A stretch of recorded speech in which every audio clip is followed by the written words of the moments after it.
Attention to all SSS members at pensioners, sa mga nagtatanong, ang tanong po niya, paano i-update ang disbursement account sa SSS? Sa video na ito, pakitapos hanggang sa dulo para malaman ang buong impormasyon.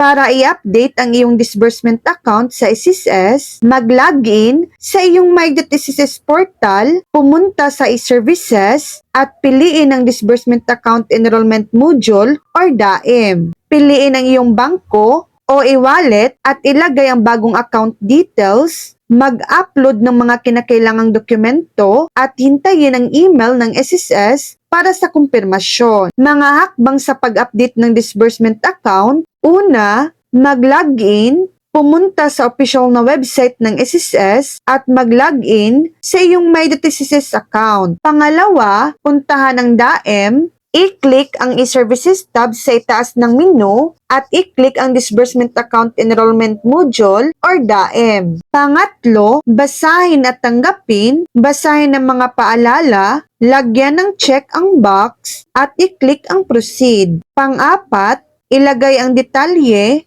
piliin ang iyong PesoNet Participating Bank o e-wallet mula sa drop-down menu at i-encode ang iyong bagong bank account number. Panglima, mag-upload ng dokumento, mag-attach ng malinaw na kopya ng dokumento bilang patunay, halimbawa litrato ng iyong ATM card kung saan nakikita ang pangalan at account number, passbook o bank certificate. Pang-anim, i-submit, i-verify ang impormasyon at i-submit. Makakatanggap ka ng abiso mula sa SSS sa iyong email tungkol sa status ng iyong aplikasyon. So yan lang po ang latest update.